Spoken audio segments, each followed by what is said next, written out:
4 बड़ी लकड़ियां खड़ी करके और ऊपर 2 लकड़ियां रखकर कबूतर ने अपने घर का ढांचा बना लिया था। थक गया हूँ, मैं नदी से पानी पीकर आता हूँ और बाकी का काम बाद में करूँगा। कबूतर नदी से पानी पीने चला जाता है। पीछे से शरारती गोरी कौवी आती है। गंदी आंखों वाला घर बना रहा है, तोड़ती हूँ उसके घर को, बहुत रोएगा आकर और मुझे मजा आएगा। गोरी कौवी थोड़ी दूर हटकर एक लकड़ी की मदद से एक कोने की लकड़ी को गिरा देती है। कबूतर के घर का बनाया हुआ ढांचा धड़म से जमीन पर गिर जाता है। कौवी, गोरी कौवी, ये तुमने क्या किया? शर्म करो, अपना घर बनाने की चिंता नहीं है तुम्हें और दूसरों के घर गिरा रही हो। लेकिन गोरी कौवी वहाँ से भाग जाती है। कबूतर कबूतर, जल्दी जाओ, देखो जाकर, गोरी की बच्ची ने तुम्हारा किया हुआ सारा काम मिट्टी में मिला दिया है। उसने तुम्हारे घर का ढांचा गिरा दिया है। कबूतर भागता है। मैं कल से काम कर रहा था और अब जाकर इतना काम हुआ था। क्या मिला तुझे बेशरम कौवी, मेरा घर गिरा कर? कबूतर रोता है और फिर से अपना काम दोबारा शुरू करता है। कालू कालू जी, मैंने कबूतर का घर गिरा दिया। बहुत रोया होगा कबूतर, बहुत रोया होगा। चिड़िया चिड़िया, गोरी कौवी ने मेरा घर तोड़ दिया। ऐसे रोता होगा अब कबूतर चिड़िया के पास जाकर। सब अपने अपने कामों में लगे हुए थे। कोई अपना घर बना रहा था तो कोई अपने लिए तिनकों का मजबूत घोंसला, क्योंकि सब जानते थे कि कुछ दिनों तक बारिश आएगी और बारिश से बचने के लिए मजबूत घर बहुत जरूरी है। केवल आवारा कौवों के, वो कभी नदी पर जाकर सोते तो कभी झरने पर जाकर तितलियों के पीछे भागते। कौवा जा रहा था कि बेरी के पेड़ की एक शाख कौवे के पंख से टकरा जाती है। तूने मेरा पंख घायल किया, अभी देखता हूँ तुझे। घर से कुल्हाड़ा लाकर कालू कौवा गुस्से में बेरी के पेड़ की बड़ी शाख ही काटने लगता है। रुक जाओ कौवे, रुक जाओ, दोस्त तुम्हारा है, तुम्हें आगे देखकर चलना चाहिए था, मुझे मत काटो। मगरूर कौवा किसी की नहीं सुनता, वो बेरी के पेड़ की बड़ी शाख काट देता है। रात को गोरी कौवी कालू कौवे से कहती है, कालू जी, कल हम केले के पेड़ से केले खाने जाएंगे, बहुत मजा आएगा। साथ टोकरी भी ले जाएंगे, केले खाकर बाकी के केले हम टोकरी में भर कर ले आएंगे। दूसरे दिन कौवा और कौवी केले के पेड़ के पास पहुंच जाते हैं। वो दोनों 2-2 केले खाकर पेट भर लेते हैं और कालू कौवा बाकी के केले तोड़ तोड़ कर टोकरी में रखने लगता है। कौवे बस कर जाओ, वरना मैं मारूंगा तुझे अपने बड़े पत्ते से। हाय, केले के पेड़, क्या हुआ है? ये केले किसी दूसरे पक्षी के लिए भी छोड़ जाओ, अब तुम बस करो। तो बड़ी बातें करता है तू। कालू कौवा गुस्से में आ जाता है और दूर से पत्थर मार मार कर केले के पेड़ के सारे पत्ते जख्मी कर देता है और वो कौवे वहाँ से चले जाते हैं। गोरी और कालू, तुम्हारा ये तिनकों का घोंसला भी टूटा हुआ है, तुम अपने लिए मजबूत घर बना लो, बारिश आने वाली है और तुम्हारी तो दोस्ती भी किसी से नहीं है। अगर बारिश शुरू हो गई तो तुम कहाँ जाओगे? चल, बड़ी आई हमें बातें सुनाने वाली, भाग, अपना काम कर जाकर। चिड़िया बेचारी वहाँ से चली जाती है। हरा भरा एक पीपल का पेड़ था जिसके नीचे आग जलाकर कौवे चाय बनाने लगते हैं। दोस्त, यहाँ से दूर हट जाओ, यहाँ आग मत जलाओ, मेरी जड़ें कमजोर हो जाएंगी। हम किसी की नहीं मानते, जो दिल में आता है वही करते हैं। हम तो तुम्हारे नीचे ही आग जलाएंगे, जो करना है कर लो। कौवे चाय बनाते हैं और आग जलती हुई ही छोड़कर वहाँ से चले जाते हैं। थोड़ी देर बाद चिड़िया वहाँ आती है। चिड़िया कृपया करो, इस आग को बुझा दो, मेरी जड़ें जल रही हैं, मैं मर जाऊंगा। वो कौवे आग जलती हुई छोड़कर यहाँ से चले गए हैं। पीपल के पेड़, मेरे दोस्त, मैं अभी नदी से पानी लेकर आती हूँ। तोते ने अपना मजबूत घोंसला बनाकर ऊपर एक सुंदर सा छाता लगा लिया था और कबूतर ने दिन रात की मेहनत के बाद अपने लिए बड़ा और मजबूत लकड़ियों का घर बना लिया था। चिड़िया का घर तो ऊंचे पेड़ पर था और बहुत ही शानदार फूलों से सजा हुआ, जैसे किसी राजा का महल हो। 10 दिन गुजर जाते हैं और फिर जंगल में बारिशों का मौसम शुरू हो जाता है। सुबह सवेरे ही बारिश शुरू होती है जो छमछम बरसे जा रही थी। वहीं जंगल में रात जैसा समय था। सब अपने अपने घरों में छुप कर बैठे हुए थे। तोता छाते के नीचे बैठकर बारिश को देखता तो कभी एक दो चोंच अपने अमरूद पर मार लेता और फिर से बारिश देखने लगता। कबूतर तो आंखें बंद किए बिना खिड़की में बैठा बारिश को देख रहा था। रानो चिड़िया की ऐसी कहानियाँ सुनने के लिए YouTube सर्च बार में रानो चिड़िया की कहानी लिखें या फिर ये बटन दबाकर बोलकर कहें रानो चिड़िया की कहानी। चिड़िया ऐसे मौसम में किताब पढ़ा करती थी और काले कौवों का तो आपको पता ही है ऐसे मौसम में क्या करते हैं। वो भूखे पेट अपने टूटे फूटे घोंसले में बैठे हुए ठहर रहे थे। बारिश के पानी से उनके पंख भीग चुके थे। कालू, यहाँ अब मैं और नहीं बैठ सकती, चलो किसी पेड़ के नीचे जाकर बैठ जाते हैं। बेरी के पेड़ के नीचे जाते हैं, बेरी का घना पेड़ हमें भीगने से बचाएगा। कौवा और कौवी बेरी के पेड़ के नीचे जाकर बैठ जाते हैं। भागो भागो, यहाँ से भागो। याद करो वो दिन कौवे, काले कौवे, जब तुमने मेरी हरी भरी शाख काटी थी। पेड़ जोर जोर से हिलता है और अपना सारा पानी कौवों पर गिरा देता है। कालू, उठो उठो यहाँ से, ये पेड़ तो हमें मार ही देगा। गोरी, केले के पेड़ के पत्ते बड़े हैं, हम वहाँ चले जाते हैं। फिर कौवा और कौवी केले के पेड़ के पास जाते हैं। कौवा और कौवी जब केले के पेड़ के नीचे बैठते हैं तो केले का पेड़ अपने पत्ते दूसरी तरफ कर लेता है। कौवे फिर से बारिश में भीगने लगते हैं। कालू जी, ये केले का पेड़ ऐसे क्यों कर रहा है? मैं बताता हूँ। याद करो वो दिन जब कौवे तुमने पत्थर मार मार कर मेरे पत्तों को जख्मी किया था। भागो यहाँ से, मेरे पत्ते तुम्हें बारिश से नहीं बचाएंगे। कौवे कबूतर के पास जाते हैं। मैं खिड़की में बारिश देखने के लिए बैठा हूँ, तुम्हारी काली शक्ल देखने के लिए नहीं। भाई कबूतर, सुंदर आंखों वाले कबूतर भाई। मगर कबूतर जोर से खिड़की बंद कर देता है। ना ना, यहाँ मत बैठना, वरना मैं धक्का देकर नीचे गिरा दूंगा।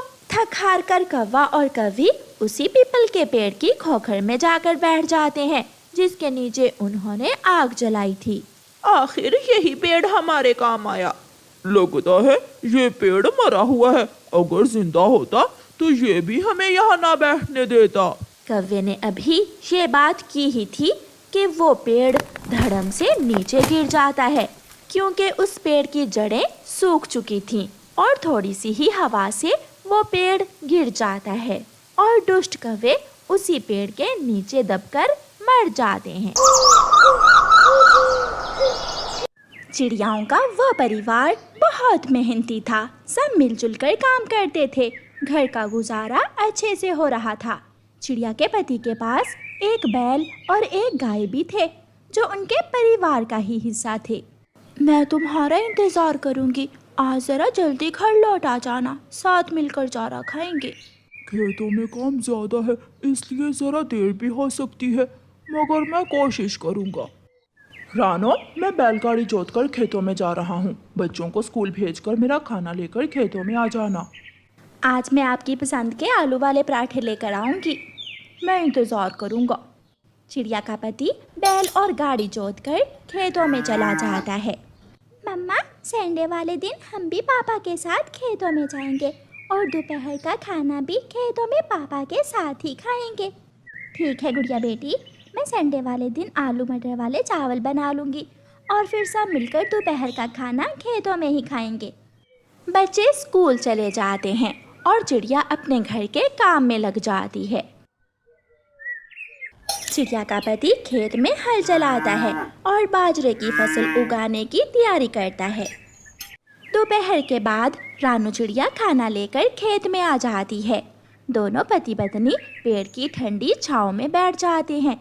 चिड़िया का पति खाना खाने लगता है और दोनों साथ साथ बातें करते हैं। साहूकार कौवे से कुछ पैसे लेकर धान की फसल पर लगाए हैं, उम्मीद है फसल अच्छी तैयार हो जाएगी। मैंने आपको साहूकार से पैसे लेने से मना किया था।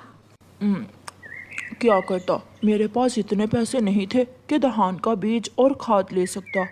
फसल अच्छी होगी तो सब ठीक हो जाएगा। शाम को चिड़िया का पति बैल को बाड़े में बांध देता है और घर चला जाता है। मैं नहीं बात करूंगी आपसे, मैंने कहा था ना आज समय पर घर आ जाना। मैं क्या करूं, खेत में सारा दिन काम करना होता है। अच्छा अब मान भी जाओ, चलो साथ मिलकर हरी हरी घास खाते हैं। जब आप खेतों में चले जाते हैं तो मेरा दिल बहुत उदास हो जाता है। चिड़िया के बैल और गाय आपस में बहुत प्यार करते थे।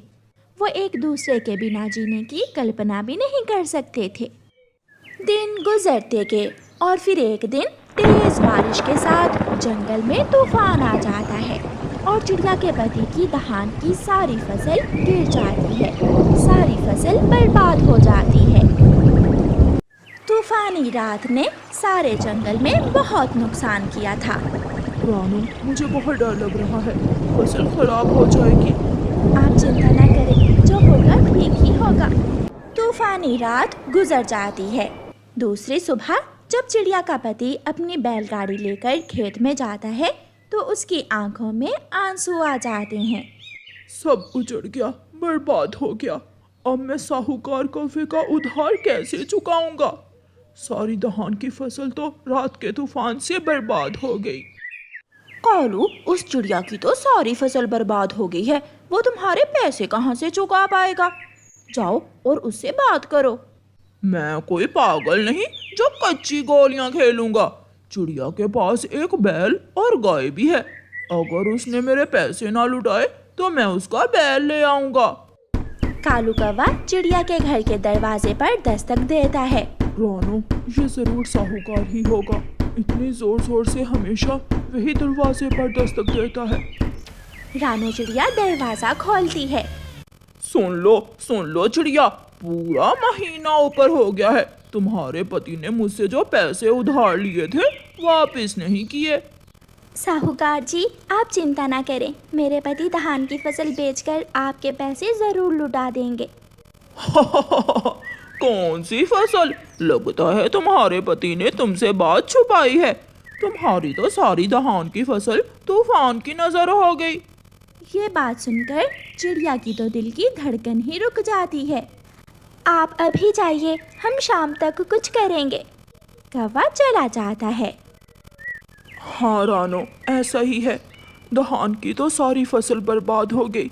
अब हम उन कौवों का कर्ज कैसे चुका पाएंगे? मैं इसीलिए कहती थी कि किसी से कर्ज लेकर फसल मत लगाओ, मगर आपने मेरी एक न सुनी। अब क्या होगा? मालिक आजकल बहुत परेशान है, सारी फसल बर्बाद हो गई है। कोई बात नहीं, मेरा दूध बेचकर मालकिन घर तो चलाएगी। मगर मुझे चिंता हो रही है कि साहूकार अपने पैसे लेने आएगा और जब मालिक के पास पैसे ना हुए तो वो मुझे ही ले जाएगा। आप तो ऐसे ही दिल थोड़ा कर रहे हैं, ऐसा मत सोचें। प्यारे दोस्तों, रानू चिड़िया की ऐसी कहानियाँ सुनने के लिए YouTube सर्च बार में रानू चिड़िया की कहानी लिखें या फिर ये बटन दबाकर बोलकर कहें रानू चिड़िया की कहानी। शाम के बाद गोरी कौवी चिड़िया के पास आती है। हाँ तो चिड़िया, सुबह से शाम हो गई, तुमने कुछ बताया नहीं हमारे पैसों का। गोरी, कृपया करें, हमें थोड़ा समय दे दें, हम आपके पैसे लुटा देंगे। ना भी ना, ऐसा नहीं होगा। पीछे ही कालू कौवा भी आ जाता है। कालू जी, खोल लो बैल की रस्सी और ले चलो इसे। चिड़िया का पति ये सुनकर रोने लग जाता है। ऐसा ना करें, मेरा बैल और मेरी गाय एक दूसरे के बिना नहीं रह सकते। आप इन्हें एक दूसरे से जुदा मत करें। मगर कालू कौवा बैल की तरफ बढ़ता है। नीलो, वो आ रहा है, वो जरूर मुझे लेने आया होगा। वही हुआ जिसका मुझे डर था, वो मुझे ले जाएगा। बैल की पत्नी रोने लगती है। मैं मर जाऊंगी आपके बिना, मैं मर जाऊंगी, मुझे छोड़कर मत जाना। मगर कालू कौवा बैल की रस्सी खोलता है और उसे ले जाता है। मालकिन, मैंने हमेशा आपको मीठा दूध दिया, कृपया करें जैसे भी हो मेरे पति को वापस ले आए। अगर साहूकार ने मेरे पति को किसी कसाई के हाथ बेच दिया तो कसाई मेरे पति को काट देगा।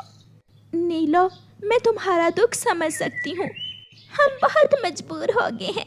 उस रात के तूफान ने हमारी सारी खुशियाँ छीन ली, लेकिन मैं तुम्हारे पति को लाने की पूरी कोशिश करूँगी। रानो चिड़िया अपने पति से बात करती है। गुड़िया के पापा, मैं कबूतर से कुछ पैसे ले आती हूँ और हम साहूकार के पैसे लुटाकर अपना बैल वापस ले आएंगे। अगर बैल ना आया तो नीलो भी मर जाएगी। मुझे भी नीलो को देखकर बहुत दुख हो रहा है। चिड़िया, मुझे माफ करना, मेरे पास इतने पैसे नहीं हैं। जो पैसे थे मैंने फसल पर लगा दिए। कबूतर भैया, साहूकार हमारे बैल को कसाई के हाथ बेच देगा।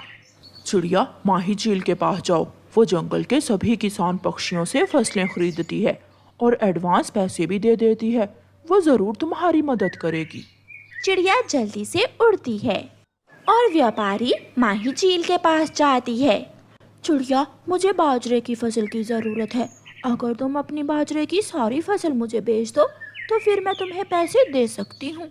मैं वादा करती हूँ, बाजरे की फसल जितनी भी होगी हम आपको ही देंगे। चिड़िया चील व्यापारी से पैसे ले लेती है और सीधी साहूकार कौवों के घर जाती है। कसाई जी, बहुत मोटा ताजा बैल है। अच्छा मांस निकलेगा उससे। 20,000 दो और ले जाओ। मैं अभी अपनी गाड़ी लेकर आता हूँ और ये बैल लाद कर ले जाता हूँ। बैल खड़ा ये सब सुन रहा था। काश कोई एक बार मुझे मेरी नीलो से मिलवा दे। मैं मरने से पहले आखिरी बार अपनी पत्नी को देखना चाहता हूँ, लेकिन ऐसा नहीं होगा। ये किसाई मुझे कल ही काट देगा। चिड़िया भी वहाँ पहुँच जाती है। साहूकार जी, ये ले आपके पैसे, गिन ले, पूरे 10,000 हैं। चिड़िया, ये पैसे तुमने कहाँ से ले लिए? ऊपर वाला हमेशा गरीबों की मदद करता है। मैं अपना बैल लेकर जा रही हूँ। चिड़िया अपने बैल की रस्सी खोलती है तो बैल अपनी मालकिन को देखकर खुश हो जाता है। चिड़िया बैल को वापस बाड़े में ले जाती है। गाय और बैल एक दूसरे से दोबारा मिलकर बहुत खुश हो जाते हैं। चिड़िया का पति दिल लगाकर खेत में काम करता है और बैल अपनी पूरी ताकत से काम करता है। चिड़िया और उसका पति बाजरे की फसल चील को बेचकर पैसे वापस कर देते हैं और सब ठीक हो जाता है। वो सब बहुत खुश थे। बैल, गाय और चिड़ियाओं का परिवार हमेशा एक दूसरे का ख्याल रखते थे।